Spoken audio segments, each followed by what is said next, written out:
નમસ્તે મિત્રો, દીર્ઘ educational classic ચેનલમાં આપનું ફરી એકવાર ખૂબ ખૂબ હાર્દિક સ્વાગત છે. મિત્રો, આજે આપણે ઝવેરચંદ મેઘાણીની નવલકથા સોરઠ તારા વહેતા પાણી પ્રકરણ 7 જોઈશું. તો ચાલો મિત્રો વિડીયો શરૂ કરીએ. કોનું બીજક. ગુનાડી નદીના કાંઠા પરથી ભાણાભાઈએ સામા કિનારેની ટોચ પર ચૂનો ઢોળેલા સરખા ઘાટના મકાનનું ઝુમખું જોયું ત્યારે એનું મન પેલી વાદળીને જોતા મોરલાની માફક નાચી ઉઠ્યું. એ જ આઉટપોસ્ટ, એ જ ભેખડ ઘરનું થાણું. પૂરા દોડ ગાંવ ઉપરથી આ મકાનો હસતા હતા. આ કિનારો એટલે સપાટ મેદાનો, સોનાના મોટા ખૂંચા સરીખું, ને સામો કિનારો જાણે રમકડાનો દેશ હોય એવો ડુંગરિયાળ. ગુનાડી નદીના ઢોળાવમાં ગાડા ઉતર્યા તે પહેલાંથી જ એકલવાયું કોઈ ઊંટ ગાંગરતું હોય તેવો વિલાપ ભરપૂર ઘેરો ધુનાડીનો પ્રહાર ઘૂરતો સંભળાતો હતો. તે નદીનો કુદરતે વાઢેલો અણધડ ગાળો પાર કરી સામે કાંઠે ચડવા માટે ત્યાં એક એક ભરતિયા ગાડાને ચૂક્યા એટલે કે 2 જોડી બળદ જોતરવા પડતા. મહિપતરામનો રસાલો ત્યાં ઉતર્યો ત્યારે એક તૂટી ગયેલો પગ ભાંગેલો ઊંટ ઘણી ધોરી વિનાનો એક બાજુ પડ્યો પોતાના નસકોરા 2-3 કાગડાઓ પાસે ઠલાવતો હતો. એ ઊંટના જેવો જ નધિયાણો જાણે કે આખો મુલક અહીં પડ્યો હતો. 5-7 ભરતિયા ગાડા સામા પારથી આ કાંઠે ચડવા માટે પણ નદીના ચીલા શોધતા સાથળ બુઢ પ્રહારના પેટમાં પડેલી પાષાણી ચિરાડોમાં પોતાના બળદને ખરીઓ અને પેંડા ભગાવતા હતા. ભાણાને થયું કે ક્યારે અહીં હું એકવાર મોટી વયે અમલદાર બનીને આવું અને નદી પર 5 મોથડા ઊંચો પુલ બનાવું. કા આયો કે નવો સાબ, લાલ બચ્ચા તેરા ખુશ્મી મચ્ચા મેં સે ને, હારે મેરે સે ને બચ્ચા, એવી વાચા વાપરતો એક જટાધારી બાવો ફક્ત લંગોટીભર સામા કાંઠાની નજીક ઢોરા ઉપર ઊભો હતો. એના હાથમાં ચલમ હતી. એને પછવાડે એક ખડખડી ગયેલું ખોરડું હતું ને ત્યાં એક વાછરડી બાબરડા નાખતી હતી. ચો તરફ કાંટાની વાડ અને લીમડાની ઘટા હતી. ખોરડા ઉપર રાતી ધજા ઉડતી હતી.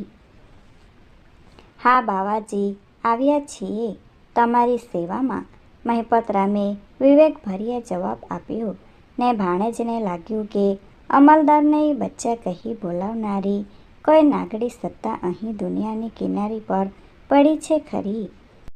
હડમાનજી તેરો સબ ભલો કરશે બચ્ચા, એક નાલી એરની માનતા રાખજે, તેરો બેડો પાર હોઈ જશે, એમ કહેતો નાગડો બાવો ચલમના ભડકા ચેતવતો રહ્યો. ગાડા ગામ ટીંબે ચડવા લાગ્યા. આ લોકો મૂળમાં બાવા સાધુ નથી હું બાપુ, મહિપતરામે પિતાજીને સમજ પાડી. અસલ કેટલાક તો બળવાના કાળમાં ઉતરવામાંથી ભાગી અહીં ભરાઈ ગયેલા ને તે પછી કેટલાક ફૂતરીઓ બંગાળમાંથી છૂપા નીકળી ગયેલા. મતલબ કે સરકાર વિરોધી કાવતરાખોરોની જમાતવાળા આ બધા. એને પકડવાનો હુકમ ખરો કે ભાઈ? ડોસાઈએ ધીરેથી પૂછ્યું. હુકમ તો ખરો, પણ એમાં કોણ હાથ કાળા કરે? ગમે તેમ તો એ દેશને માટે માથું ડોલ કરનારા તો ખરા જ ને. સાચું છે ભાઈ, માયના પૂત તો ખરા જ ને.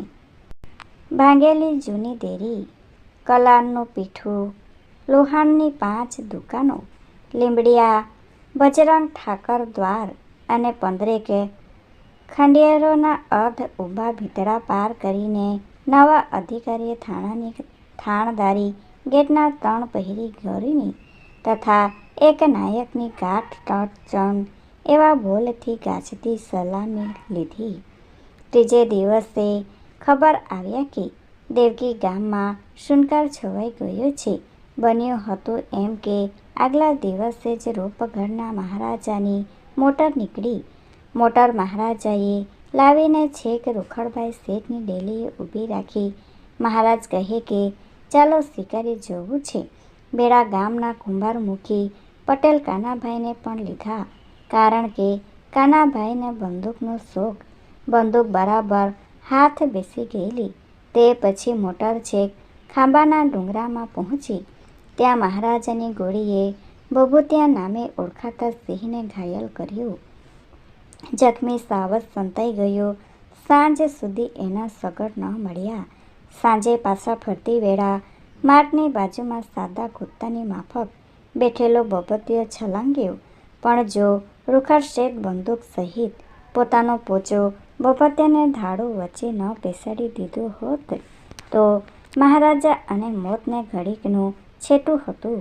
રૂખડ શેઠ ભભૂતિયાને પાછો પછાડ્યો. તે પછી જ મહારાજની બંદૂકના એક બહારે એને પૂરો કર્યો.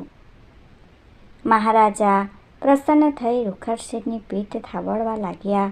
એ 1800 પાદરના ધણીને વધુ તો મોજ ન આવી. ફક્ત શાબાશીના જ શબ્દો છૂટી શક્યા. વાહ વાણિયો, વાહ શેઠ, રંગ તારી માતાને. ત્યાં તો બાજુમાં ચડીને મહારાજાને કાના પટેલે કહ્યું, બાપા, આ જવા મરદીનું બીજક કાં કાં એટલું બોલવા જાય છે. ત્યાં તો રૂખડ શેઠ પોતાનો ભભૂતિયાએ ચાવી ખાધેલો હાથ બીજા હાથમાં ઝાલીને મોટરમાંથી ઉઠ્યાને બોલ્યા, કાના પટેલ, જો હું કાઠીનો બીજક હોઉં તો જાણે કે તું સત્તાવાદી રાજા હરિશ્ચંદ્ર. પણ જો આજથી 6 મહિનામાં તને ઠાર મારું તો જાણજે કે રૂખડ અણી શુદ્ધ વાણિયાનું બીજક હતો. ને મહારાજ, આપને પણ કહી દઉં છું કે આજથી 6 મહિનામાં અમારા બેમાંથી એક મરે તો ખૂનીને ગોતવાની જરૂર જોશોમાં.